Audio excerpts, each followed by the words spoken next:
So, 20 years ago, I was on a stairwell and I stopped a colleague in the agency that's now Enterprise Ireland, and I said, do you think there'd be any point in starting a support group for women in science?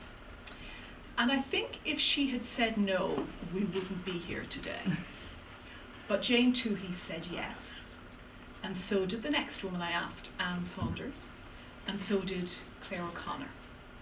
So 3 out of 3, I thought we're onto something here.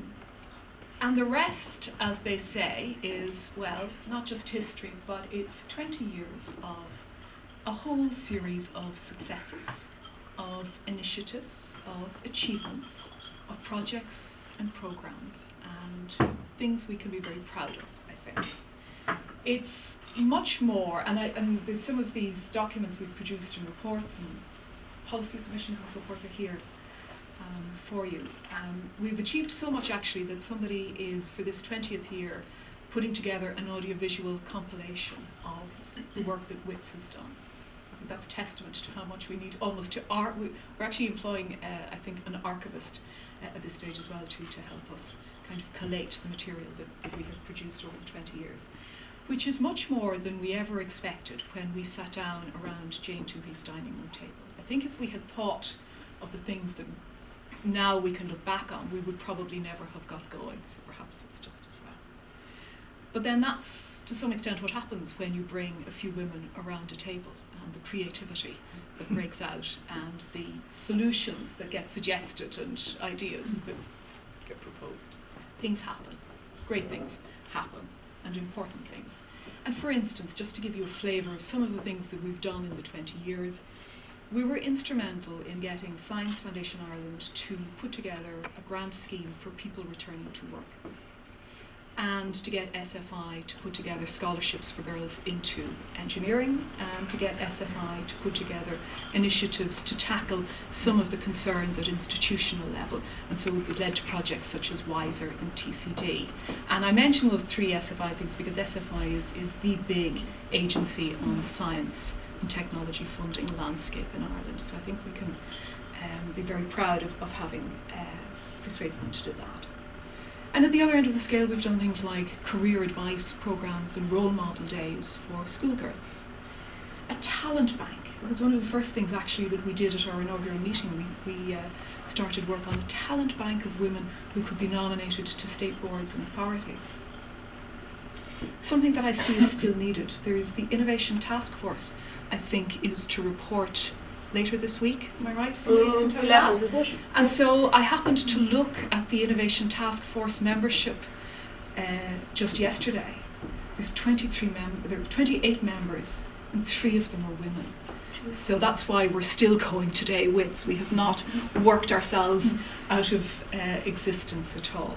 And I was intrigued this morning listening to the results from the Oscars. I would have thought the arts was somewhere where, women's achievements were on a par with men, to hear that it's the first woman director to win an Oscar, Catherine Bigelow, for The Hurt Locker. So that's why WITS is still here today. We've also done major projects with the Open University, Intertrade Ireland, and now the New Opportunities for Women programmes. Policy submissions to various state agencies. We've done books. This is something I've been involved with myself, and it's been really lovely to be involved with. 2 books celebrating the lives and legacies of historic Irish women, scientists and pioneers. It's really nice to remember them and write them back into the history books. And at the very small level, professional development and training programs for women, either at a personal or professional level. So we've done a whole range of things. And also that intangible support network, which is why so many of us are friends 20 years later. I often thought in the early days our original logo was an eye for insight and the suffragette colour. But I also thought an alternative logo could be the dining room table, because so much of the early work happened around dining room tables, stuffing of envelopes and folding of newspapers and planning of things, and so much project work. But an alternative logo I also thought would be a swan, that elegant, creature, stately, moving, gliding across the water, and underneath it all, a ferocious amount of work going on, which is the work that has been done over the 20 years by so many women in WITS, by members of executive committees, working groups, individual members themselves, and often even their friends and family who would get roped in for things. It's what has made WITS such a success, and which has allowed WITS to make such a contribution for women in science and technology in Ireland today. So if you have your glasses, I'm going to ask you to raise a toast, please. To women in... Left of them, we better get some more. We better get some more. Jamie, I should have asked you to charge your glasses. Charge your glasses first. Charge your glasses, please. Friends and women, and then join me in toasting International Women's Day and the women in science and technology in Ireland. Cheers. Cheers.